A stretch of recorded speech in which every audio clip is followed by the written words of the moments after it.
didukung oleh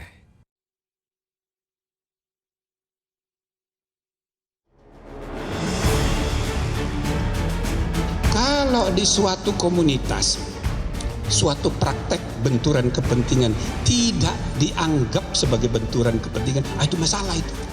Masalahnya ya itu sudah jadi kebiasaan. Nah, gitu loh. Nah, jadi gitu loh Pak, mudah-mudahan dengan pimpinan baru nanti ada perubahan.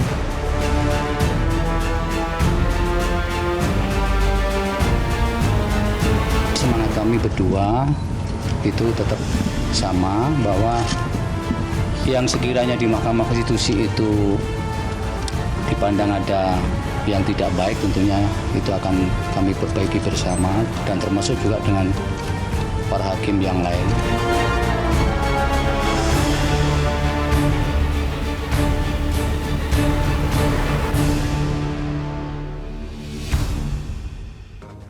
Pemirsa, Soehartoyo akhirnya dipilih sebagai Ketua Mahkamah Konstitusi menggantikan Anwar Usman yang di tengah citra MK yang sedang terpuruk saat ini. Soehartoyo pun didorong untuk memulihkan nama baik MK, utamanya usai putusan kontroversial yang memuluskan putra sulung Presiden melaju di Pilpres. Lalu bagaimana marwah MK bisa dipulihkan? Kami akan membahasnya bersama mantan Hakim Konstitusi Profesor Marwarar Siahaan beserta Wakil Ketua Umum Partai Gerindra sekaligus Wakil Komandan Hukum dan Advokasi TKN Koalisi Indonesia Maju Habibur Rahman.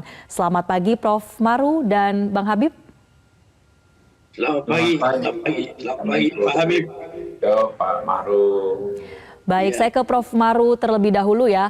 Prof, dengan penggantian Ketua MK kemarin, apakah mampu mengembalikan kepercayaan publik, terutama jelang pelaksanaan pemilu, kepercayaan kepada MK? Ya, saya kira dari segi sejarahnya Pak Soehartoyo saya percaya deh. Apalagi dia didampingi oleh Pak Saldi Isra yang juga memiliki integritas yang tinggi.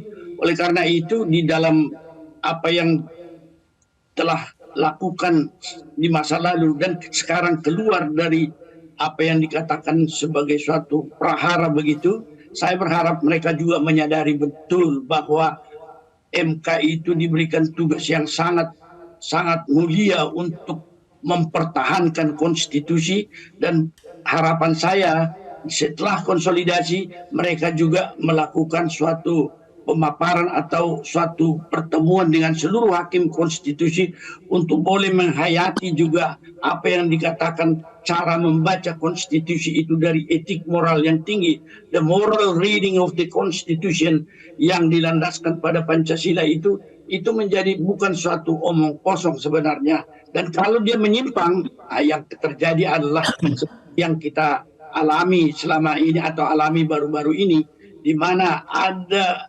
ketidaksetiaan kepada konstitusi, bahkan otak-atik dan menafsir-nafsir konstitusi untuk membenarkan apa yang mereka pikirkan hendak dituju itu. Itu salah satu adalah suatu hal yang menyimpang daripada the moral reading of the constitution, atau apa yang dikatakan menafsirkan konstitusi dari etik moral yang tertinggi, sehingga tidak senantiasa boleh diotak-atik menyimpang dari tujuan sebenarnya yang mulia, yang tinggi harkat martabatnya. Dan boleh dikata bahwa konstitusi kita itu adalah suatu instrumen hukum yang juga menjaga demokrasi.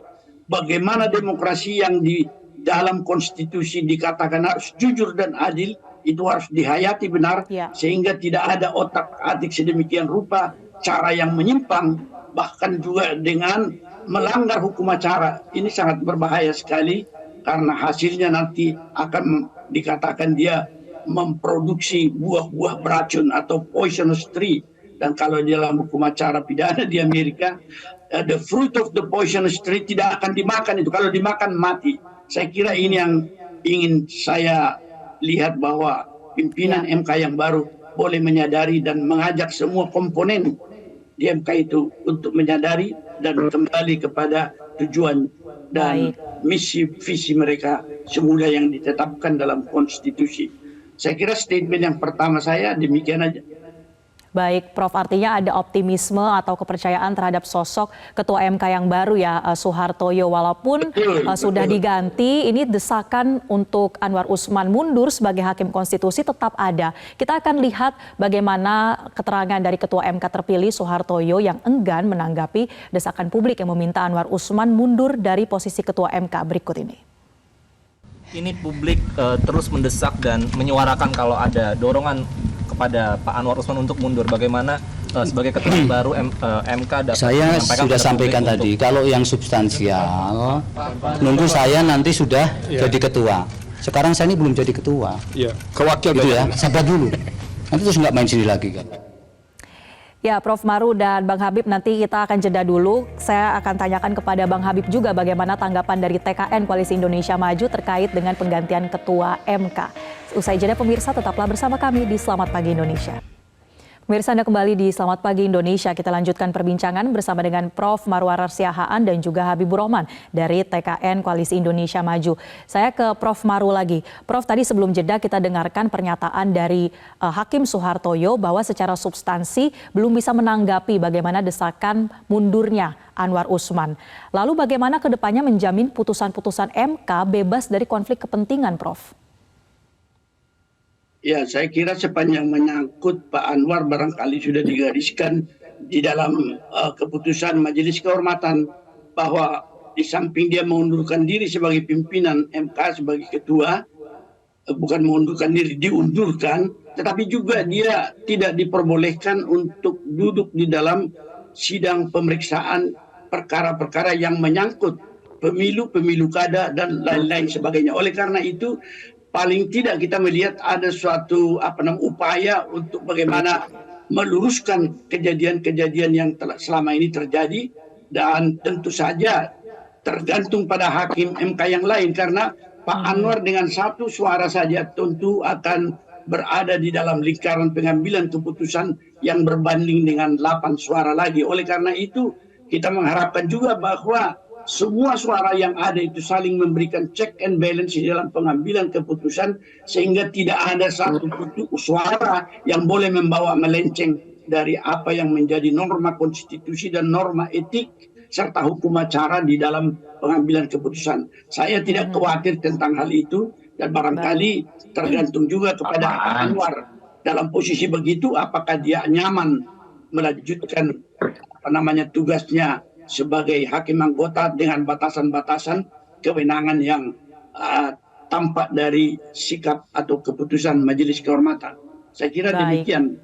Dititik beratkan ke 8 hakim konstitusi lainnya ya yang nanti akan terlibat dalam perkara-perkara PHPU atau sengketa hasil pemilu. Nah, bicara soal konflik kepentingan, saya mau tanyakan respons dari Bang Habib soal ini, tapi kita simak dulu informasi terkait putusan Majelis Kehormatan Mahkamah Konstitusi yang menyebut bahwa Anwar Usman telah melakukan pelanggaran etik berat dan dicopot dari jabatannya sebagai Ketua MK dinilai tidak menguntungkan pasangan Prabowo Gibran. Meskipun putusan MK tersebut tidak berpengaruh secara hukum pada pencalonan Gibran, namun dari sisi politik Gibran bisa dianggap sebagai cawapres bermasalah. Putusan Majelis Kehormatan Mahkamah Konstitusi yang menyebut Anwar Usman telah melakukan pelanggaran etik berat dan dicopot dari jabatannya sebagai Ketua MK menjadi bumerang bagi pasangan Prabowo Subianto Gibran Rakabuming Raka. Putusan MK sebenarnya tidak berpengaruh secara hukum terhadap pencalonan Gibran sebagai bacawa pres mendampingi Prabowo.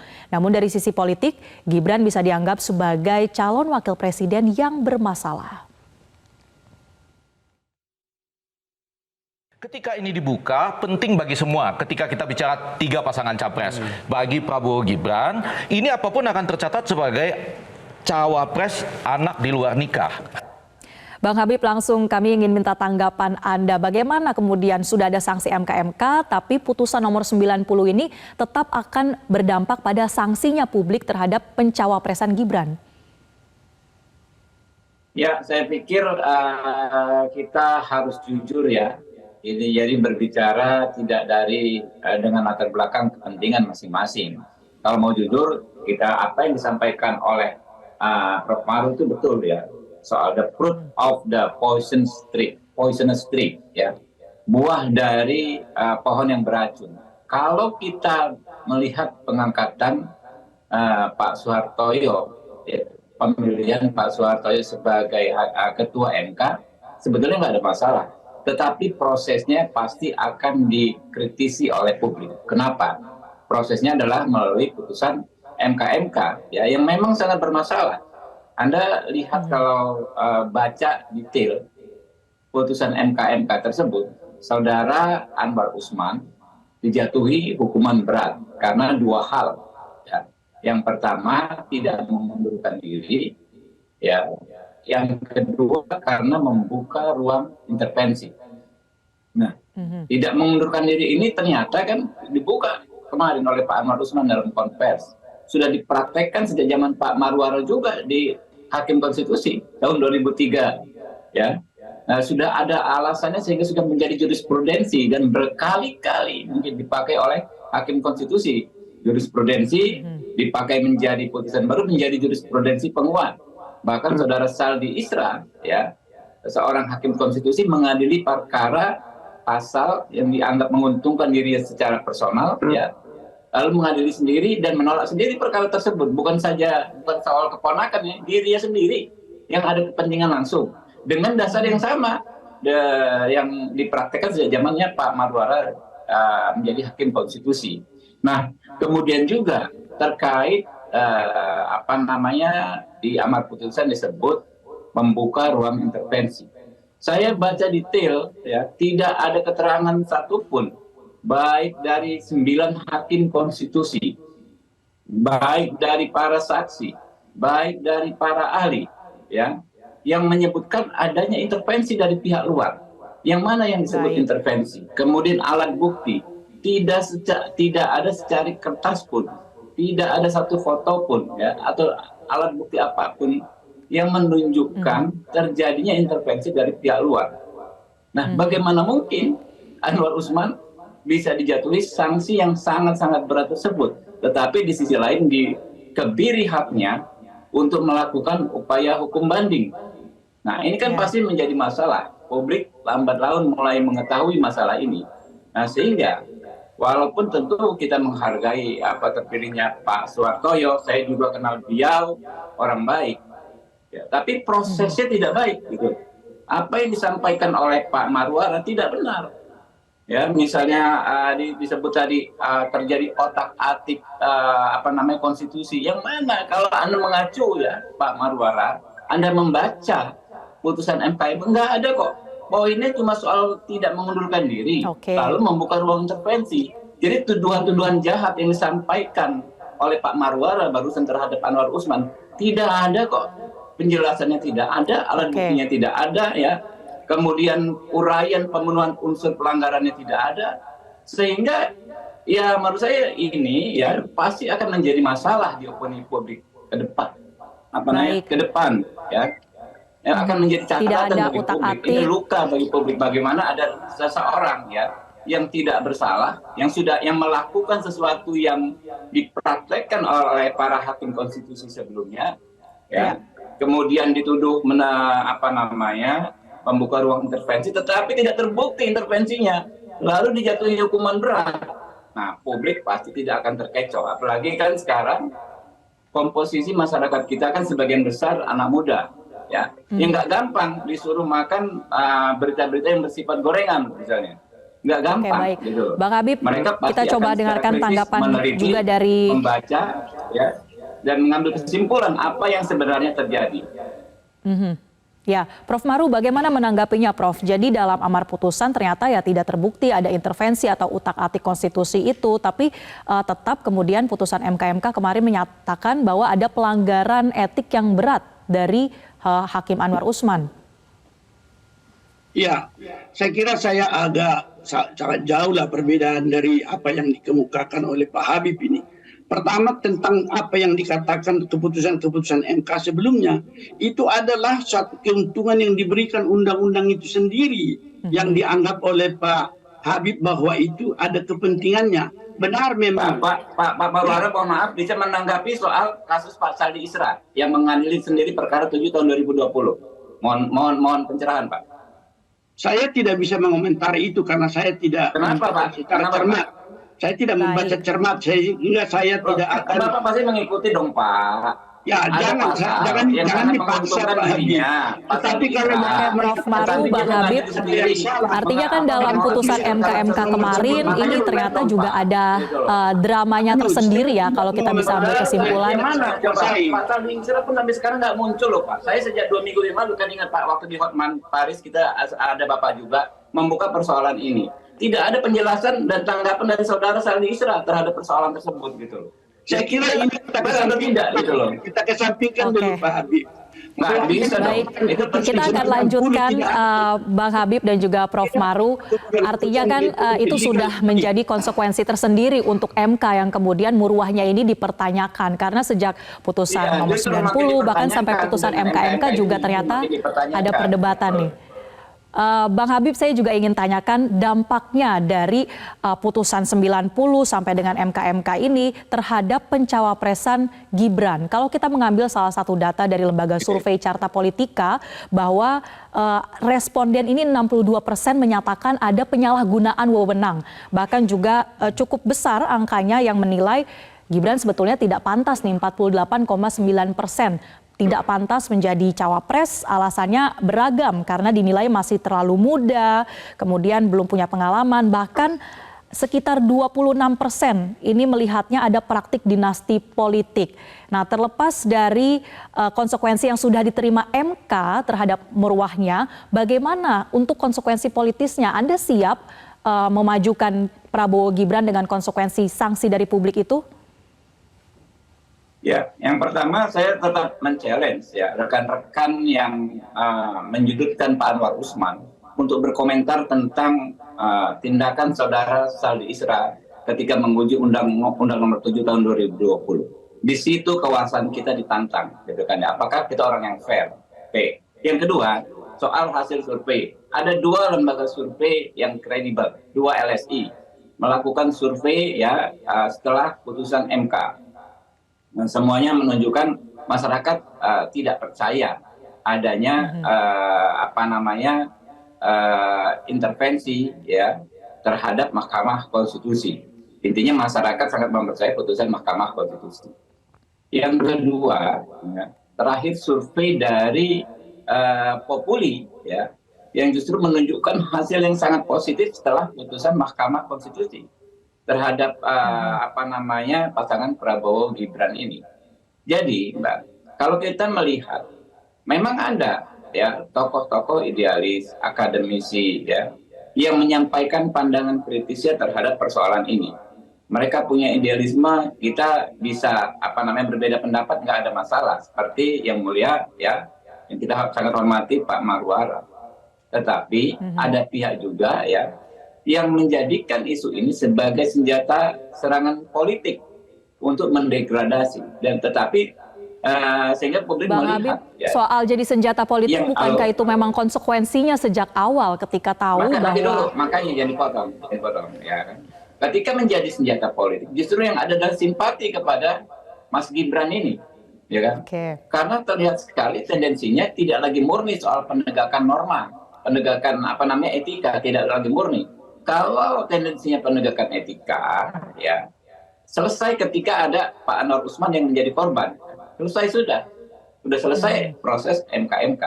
Tetapi ketika ada yang mengaitkan lagi, ya kan, baik dalam konteks gagasan maupun tindakan konkret untuk membatalkan perkara nomor 90, nah, publik melihat ini adalah bagian skenario penjegalan. Bagian dari skenario penggagalan Mas Gibran menjadi cawapresnya Pak Prabowo. Lantas publik bertanya, apa yang salah kalau anak muda diberikan kesempatan menjadi cawapres? Siapa yang dirugikan? Ini kan pemberian hak, Mbak, bukan pengambilan hak. Jadi kalau anak muda boleh menjadi cawapres, bukan berarti yang generasi yang lainnya tidak boleh.